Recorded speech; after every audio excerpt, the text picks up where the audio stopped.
Hello. Today I'm going to talk about my notes from my phone that I've been making from today. Because I went to the gym today and I get a bunch of different, thoughts and stuff. And I listen to videos and whatever. So today I was listening to a talk or like an interview with Alex Jones and Jay Dyer and also Jay Dyer's wife. But the reason I was listening to it was Father Seraphim Rose. So I went out to evangelize yesterday, that was. And the guy was like a Russian Orthodox reader at his church, which was very surprising that I talked to him. And he was telling me about Father Seraphim Rose. He's actually like texting me about it and telling me to buy the books. I said, okay, yeah, I'll probably buy them. I wanted to check first, like, what are they about? What are these books actually about? Because I don't like to read and buy stuff and consume stuff that I kind of already know what it's about. Do you know what I mean? Like, if you have an idea already of what it is, it's like you've heard it before, or you know the idea, you know the concept. It's not really anything new. So I wanted to check, like, what is it? And I kind of have an idea already of what these different books are about, but I wanted to see if Jay Dyer talked about them, and yeah, he has, and he's talked about them recently too.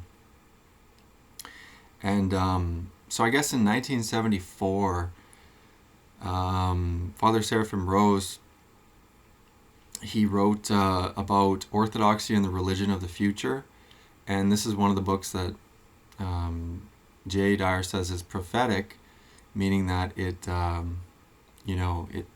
predicts what's going to happen, and a lot of the stuff has already come true.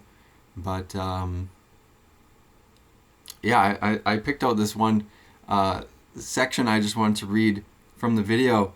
So they're reacting to Elon Musk beaming in to the World Government Summit. This is real.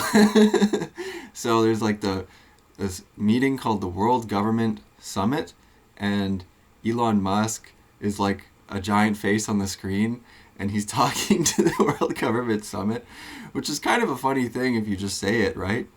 But this really did happen, and Alex Jones said, what is it like for everyone who denied this existed, and also for the average liberal who is an establishment minion pushing the corporatist agenda? Do they just want to forget it and move on? So what he's kind of saying is like, he's basically saying like, this is such a crazy thing that people would say is like a conspiracy. It's nutso. You're a lunatic for believing this, that there's a world government. They want to make a one world government, and, whatever. But Jay's response is really good. He said that it's the Overton window. So first he said, when you talk about it, it doesn't exist and you're crazy.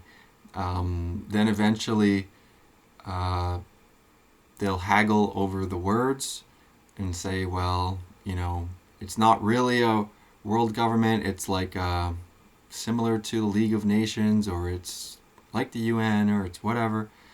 And then next they'll say, oh, well, there is a world government push, and that's a good thing, like they'll say, and how that's a good thing, sort of like the Twitter journalists, he said. Then it becomes no one who is against this, then it becomes no, anyone who is against this, it's time to punish them and shut them down. Anyone that didn't want the world government is a bigot. So he is saying that they moved the Overton window the entire time and gaslight you the whole time. And like, to me personally, it was funny because it's so real, right? So like the Overton window, just if you don't know, that's what's in acceptable conversation, essentially. it's what's in it's what's in the acceptable bounds within the conversation that people can talk about. And you're really allowed to have a lively discussion within the Overton window. But if you bring up something that's outside, then it's, you're crazy. That's a conspiracy. So outside the Overton window, 10 years ago or whatever, would have been world government and New World Order and all this stuff. You'd be called a conspiracy theorist and crazy by most people, and especially like liberals and leftist people for the most part. But now it shifts the whole time, and then the whole time as it shifts, you get gaslighted, which means denied. Your reality is denied. Like what is real is denied, and you're told that you're crazy the whole time, and shunned and all these other things. So I was never like a huge Alex Jones fan or watcher. I've only really started watching him and listening to him a little bit recently, but I appreciate all the knowledge that he has. And similar to Jay, and I'm only starting to dip my toes really into this area of what's going on currently and what the plan is for the future. And by that I mean like bigger plans. Like you and I might have plans like or me and anyone who's watching, we have our own plans for our own lives, things that we want to happen and everything, but there are other people who have plans as well, and there's like an intermingling of the plans, you could say. But at an organized level, there are plans for where all humanity should what all humanity should be doing, what is good for humanity, what is bad, whatever. And if that sounds crazy, these guys like Alex and Jay, they're saying, they're referencing reality. They're saying it's in books that the elite or the leaders of these corporations or of the world, not really corporations, but I really don't know how to refer to it properly at this point, but Alex always says globalist, and I still don't know. Like that's another question I have, is like, well, who is at the center, or who has these evil plans? And it's really disputed, right? Because that would be the people behind the politicians, right? They say politicians are like the frontispiece or the face. They're not really the ones making the real decisions, quote unquote. But yeah, I'm interested to know who is kind of behind all of it. And I know that sounds crazy. It's really tough to get into this territory because it does kind of sound crazy a lot of the time, just from conditioning almost, so that you can't even really speak about it very well. But what I mean is, personally, I believe the devil is behind it. Satan, Lucifer, the evil one, is behind all of the planned destruction of the white Western Christian countries, because that's what I believe is happening, and the data really shows that at this point. I think it's undeniable, but it's like, well, who is behind it? And I believe that ultimately it's the devil that's behind it. That's my opinion. But I believe that there's people who worship the devil, and they're making deals with the devil, and they're intelligent people, and they're highly connected, and they have a ton of money and everything. But I would say it's probably like the Rothschilds. You can watch the documentary The Money Masters, goes into that quite well, and talks about how it's families. It's like very powerful families. The Rothschilds being one, but that's the banking family, or the family that established the banking system as we use it today. And there was a lot of opposition to the banking system that we use today. And a lot of people have no clue how the banking system works. They just know they want money, and they want more money, and it's never enough for a lot of people. But yeah, a lot of people really don't understand money. I'm not saying I understand it perfectly or anything like that, but it's really important to understand the system behind it, how it got created, and how it works really in our day-to-day life. Because yeah, you can become blinded by money, right? They call that greed. So it's important to know how it works. But there's other families like the Morgans, like J.P. Morgan. He was only a lieutenant of the Rothschilds.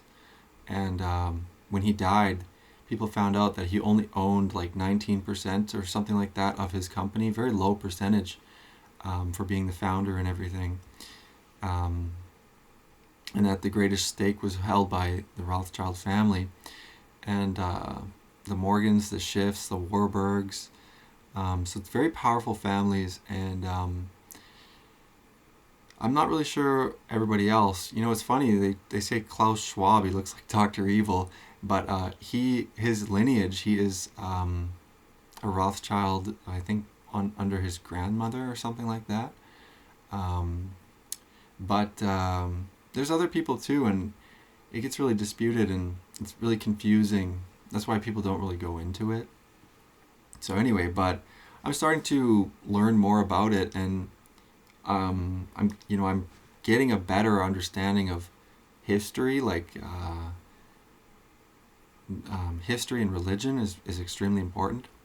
And from there, that's how you can really understand the time now, and then what's going to happen in the future, right? Otherwise, it's all just kind of a blur. Nothing makes sense. Everything's kind of retarded. And yeah, it just doesn't make a ton of sense otherwise. Or, you're on a track and you're chasing or aiming for something, which is not always a terrible thing, doesn't have to be. But I would say that, it's very connected to our spirit and our history, so that's why it's important. And then I would also say that there are a lot of people that are doing their hardest or trying their hardest to ignore reality every day. I was one of them. I'm not trying to say like I'm like some perfect person, no. And I still am in many ways, but moving into truth with God's help. Thanks be to God, You can't do that without God's help. It's mandatory in order to know the truth and live in the truth and walk in righteousness. You have to know God. You actually have to fear God, love God, submit to God, and pray that you can be a part of His plan and do His will. That's how you experience the truth, and it's a lot of it has to do with the heart as well. You might think truth is just in the mind. No, it's not. It's really not. Your heart and your mind, they work together. You feel it in your chest sometimes. Some people become very deadened to that, right? But you feel in your heart, you can feel things, right? And when somebody hurts you, you can feel these different things in your heart. You can also feel things like, generally you might think they're just emotions, but they're in different parts of the body sometimes. In the face becomes red, some people the chest or whatever. But it's like it's like an information. It's informing you, and it informs your thinking as well and decision making. So yeah, very important to beg for mercy and forgiveness.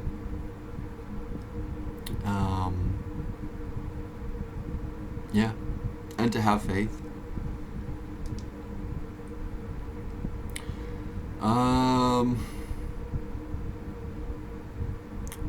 Yeah, and I want to give an example. I don't want to be mean or anything here, but um, almost all boomers are like this to some degree, and they're sort of like unable to process what's going on.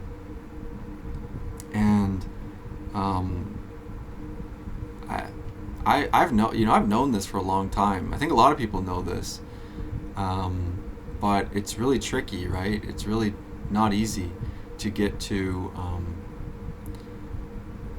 what is true and what should we be doing, and should I be is it me? Do I have to work on me? Does somebody else have to work on themselves? Why is everything so screwy and screwed up, and how come we're in this situation? But genuinely, I do think that baby boomers are like super checked out and disconnected and living in another world or another reality. Um, and I would say that what I notice a lot is that people have like a selective hearing of what they pay attention to and what they wait, and then what they respond to. It's like people are waiting for certain phrases or words, especially, and then they have something, that they say to that, almost like it's ready to go. It's canned, it's ready to go.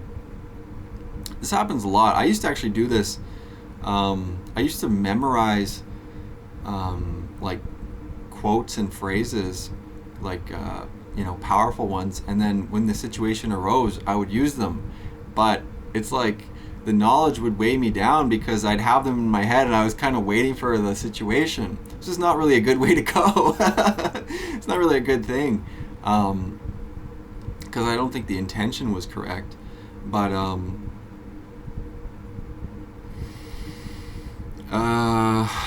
yeah, my point though is that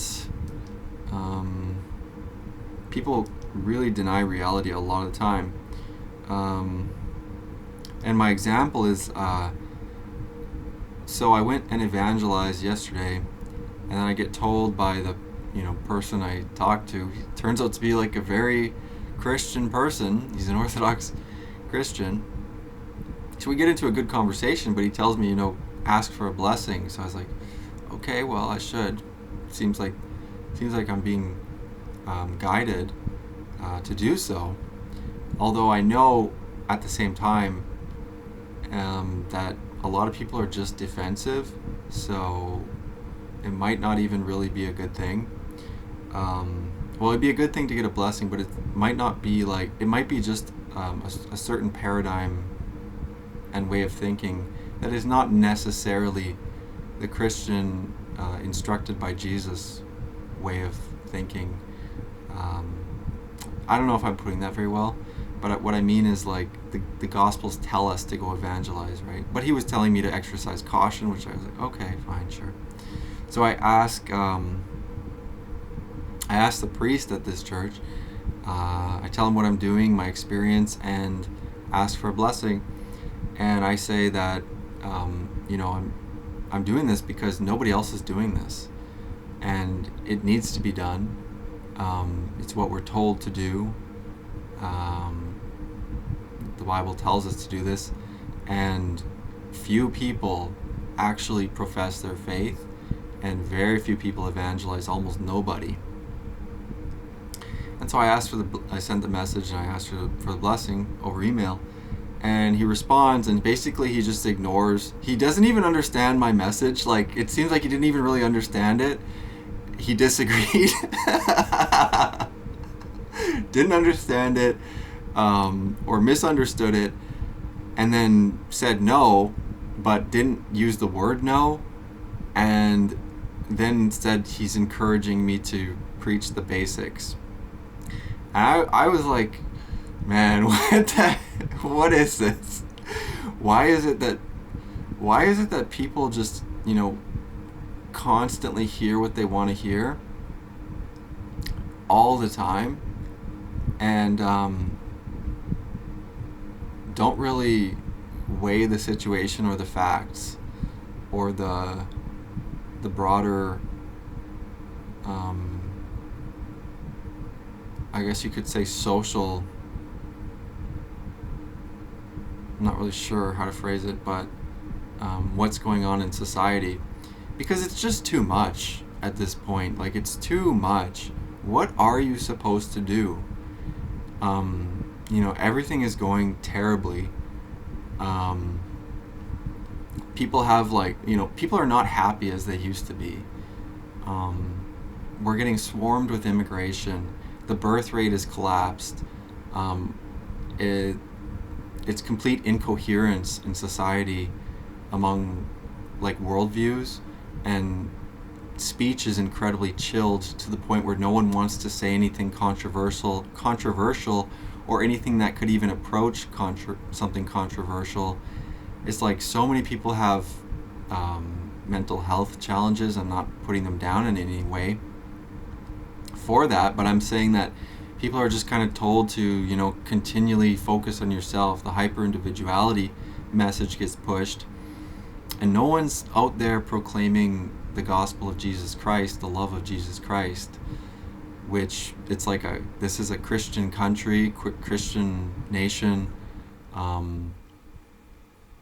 founded on Christianity. That is the country Canada, right? People like to dispute history, but this was founded under conquest, or on conquest. Same with America. Christianity has a history in Europe, flourished in Europe, built most of Europe, and yet no one says it out in public. Everyone's afraid. You know what I mean? People will complain constantly. People are extremely defensive. You talk to anybody, they have a ton of knowledge. They want to say a ton of things. People love to yap. That's the term now. Women, they love to yap, meaning they just love to talk. Go to any company. Companies, well, not any company, I can't say that, but most companies, constant meetings. You get these meetings, it's like women just talking constantly. No, I can't say that about every company, but because I don't know, but many companies, and it's just, dude, it's crazy. Like, no one wants to preach the gospel. I think that's like the most important thing at this point, or in general, really. And everybody's so disconnected from the divine, and no one's going out and doing it. Like, I can sit here and make a video, right? Or people can watch tons and tons of videos endlessly. They can go to church on Sunday. I think that's a good thing, honestly. I'm not putting that down at all. But my point is that people are not proclaiming the gospel. They're not going out into public and professing their faith. And people will defend their faith. But I think that's really the key distinction, is defense versus, I wouldn't say offense, but evangelization. Evangelization meaning you go out and proclaim Jesus Christ. Like, I'm I'm not an expert. I'm not somebody special or something like that, I don't think. I feel like it's important, and no one does it. And then I talk to the priest, and he gives me he doesn't understand my question, or he doesn't understand my what I tell him, and then he gives me like a kind of a half no, or 90% no, 10% yes answer. I can't even tell what it was. But I messaged him back, and I was like, I think you may have misunderstood me. I was not trying to be rude, You never really want to be just rude for no reason, but be firm, I suppose. And so I told him, I think you may have misunderstood me. I'm not going out claiming to be an Orthodox Christian who understands the entirety of church history and the church fathers. I'm going out as a follower of Jesus Christ who is an Orthodox catechumen. And I made that clear in the first message too. But he was trying to say don't go out. He sent me some quote saying a little bit of knowledge is dangerous. And Don't go out trying to recruit people to orthodoxy. It's weird. Like, he did not even understand what I was saying. I didn't say I was trying to do that. And this is where things just get so bogged down and nothing happens. And it's frustrating. Seriously, it is, because I've encountered this so many times. Young people especially, but many people, will have a good idea. And then there's like cynical old people. It's like cynicism, passive aggression, and defensiveness. I'm not saying that this applies to that priest entirely, but I'm talking in general. They will basically like make you feel like a dumbass and imply, without maybe being very direct about, it's not going to work, and like they smirk or something, or like they'll scoff, and they'll, sometimes have like a, laugh about it, but as if you're so naive. And meanwhile the country's falling apart. Like, meanwhile the country is just spiritually dead, or dying rather. And I'm just like, man, someone has to do something. So I said in my response, I said, like, I think you may have misunderstood me. And then what I said earlier, and that I said, my point is still true. Nobody's going out and doing this. Nobody's going out and professing their faith, and even fewer people are going out and actually proclaiming the gospel. And what I'm trying to do is just tell people the kerygma. Like, the kerygma is just like, it's kind of like 4 basic points of what the Christian message is. It's a proclamation. That's what the word means in Greek, kerygma. What's revealed to us in Scripture, and also through the church fathers too. But that's called the kerygma, and then offer to pray for people, and only if they're open to it, right? That's my goal, right? I'm not trying to get into deep theological discussion. I'm not trying to all this other stuff. Although it kind of took that direction a little bit yesterday when I talked to that Orthodox guy. But mainly because he was trying to, like, not trying to be rude here, but he was like, just to use like kind of a understandable term, he was G-checking me a little bit. I don't know if anybody knows what that means, but a G-check, that's like, who are you? Do you know your stuff? Like who you with? Like, it's kind of like a term from gang members, and it's it doesn't really get used as much anymore, but it's a common thing among street, on the streets or whatever, in the hood. If you G check somebody, it's a test, right? It's like, do you even know what you're talking about? And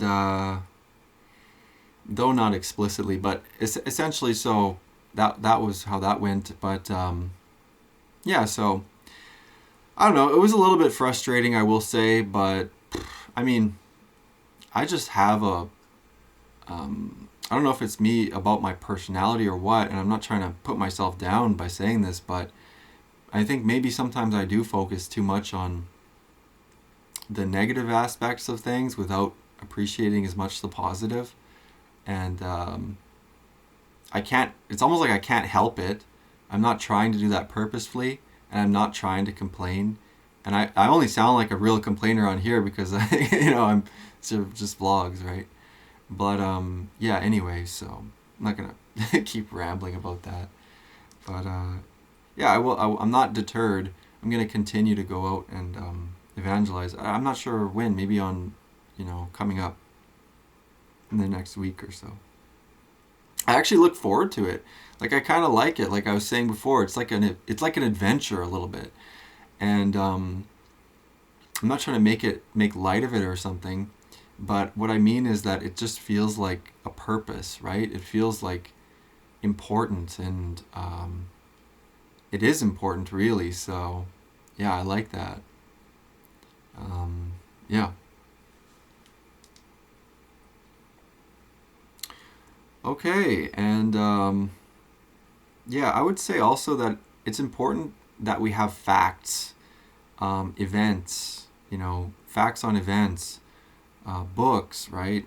Verifiable quotes from both sides. And I'm talking here about when trying to make a case for something, um, you know, plans, anything that can be a plan. From both sides, like when trying to prove something, and that's more of what now I'm starting to get into a little bit, because oftentimes it's just like so in the dark, and nobody's like really holding on to anything, and people are reverting back to what they have heard before and know before, and basically their old paradigm and worldview, but those are incompatible with a lot of facts. So it's important to have those and to know them. And I think that people with ears to hear will hear it. And I'm not trying to accost anybody as well. I'm just saying it's important to have to know things, it's important to have evidence and facts for any claims that you make. But yeah, I think it'd be good. So anyway, yeah. Hmm.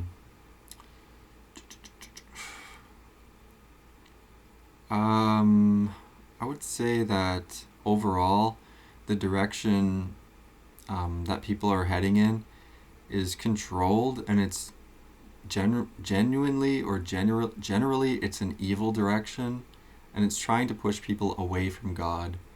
That's what I think is going on. Oftentimes I say I think, or my opinion, because I don't want to state things as fact if I don't really have enough evidence for them, but I have quite a bit, right? So yeah, so anyway, and also with group decisions, I saw this graph on Twitter, or it was like yeah, I think it was a graph, I think, and it was showing that leftist people they really care about consensus, group consensus, whereas people on the right, they care about truth, and so it makes it hard for the right to work together, but the left can't really find truth because they're just focusing on group consensus. And yeah, it's so true though, because so many left-wing people, and especially women too, they really care about what the group thinks. And yeah, so it's actually really hard to be in a group and to have a contrary opinion. It stirs up a lot of energy, but yeah, I think it's important if your opinion is true, right? Or sorry, I shouldn't say if your opinion is true. If you're stating something that is true, and you have like the evidence and everything for it. So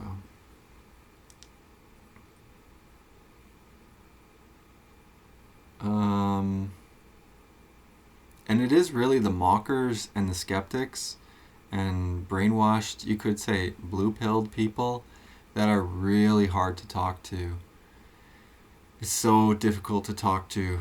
I find this a lot, very difficult. I'm getting better though at it, kind of slowly. So yeah, and this is like a different topic, but I want to talk about a statement. It is what it is. Maybe you've heard it, and the consciousness level that goes along with it can be really confusing. So it's like a phrase that people can use. They say, it is what it is. A lot of people use this, or maybe have used it in the past. But it's confusing because it could either be really, really deep meaning, or it could be indifference. So, it could be like a very high level teaching. Everything just is. It is what it is. Or, more likely, it could just be indifference. It is what it is. And this statement's kind of annoying, but I mean, the annoying part about it is that sometimes people use this a lot as everything is kind of getting worse, and they just keep overusing and reusing it. Like, oh, it is what it is. It is what it is. Every day, it is what it is. It is what it is. It's like, okay, life. There's other things going on in life too, right? But at the same time, it has the potential to be an extremely deep statement, so you can't really say much back to it. But I want to give an example. I used to have this roommate, and he was like autistic or something, but he would barely talk. Like, really didn't say a lot, and he just shrugged a lot. He was a super gamer, and he would just stay in the basement playing video games all day. If he had the choice, he would do it all day. And he would come up to the kitchen and he would make chicken nuggets or chicken tenders. And he'd take the ketchup and squeeze like a giant spurt of ketchup onto the plate filled with chicken nuggets, and he'd go back down into the basement. And he'd continue to play games. And then I was right along with him too. Not putting him down really. Well, I don't think it's healthy. I'm not trying to really put him down or anything, but I know it's not healthy. That's not healthy, okay? But I used to do that too. But this guy, he could do that all the time, and he probably still does to a large extent. I don't know exactly. He's got a job now, but he was doing pretty much nothing. But he actually did put the work in eventually to become like a computer programmer. And I think he got a job, so good for him. And he also got a girlfriend too, so good for him. I'm not trying to put him down again, but he would say, he said once, like, he would shrug all the time, but one time he said, I used to think nothing matters, and now I think nothing matters. So he said it twice. He said nothing matters, but he changed his facial expression. And so basically this is like a Buddhist idea. And personally I don't agree with it, but that's it is what it is. And he summed it up really well by putting it in those two tones or facial expressions with both times. Because and at the time I was like, man, because I was still figuring a lot of stuff out. I didn't know a lot, or I was trying to figure stuff out about worldviews and everything. And I was like, man, that could be really profound. And I told my friend, and my friend was like, yeah, that could be really profound. And you could say it kind of is, but that's the whole thing. It is what it is. It could either be indifference. It could be a lot of things, but it could be like indifference or a lower emotion than that. A more negative emotion perhaps, but it could also be like almost like an enlightened or a very high level emotion or worldview or whatever, but or level of consciousness. But yeah, I now know though you can't really just get through life by doing that. I mean, theoretically you could, but it's not healthy, and you will feel pretty crappy. So yeah. And also things in the external world, like in society and that, it does change at the same time. So yeah, anyway, I just kind of wanted to make that point. And I guess the last thing that I will talk about is that people are really not able to think outside of their frame or paradigm, like their worldview. And, some people can. People can do this. I'm not saying people can't. But a lot of people have, it seems like they just are not capable to think outside of their paradigm and their worldview. And so what I've learned is that when communicating, it's important to not make too many assumptions on what people will understand from what you say. And I'm not trying to be mean here, but it's almost like you have to talk to them like they're idiots. And I really don't know how to phrase that better, but you do have to be clear in your communication. You do have to not assume too many things. And it's tough. Like, it really does get tough to communicate effectively to people that have widely different paradigms for what leads to them. Like, you could say IQ. And I'm not trying to say I'm like super smart or anything, but this is something I've realized is really important. And a lot of times people need things kind of spelled out for them. Sometimes it's important to refute like basic objections explicitly before you finish. Like, you can't just assume that people will understand what you mean, because sometimes they're just going to criticize you no matter what. And it is kind of an energy drain, but sometimes it seems unavoidable. So yeah, I don't know. I guess it depends on intention, but yeah. So that's all I wanted to say and talk about. Yeah.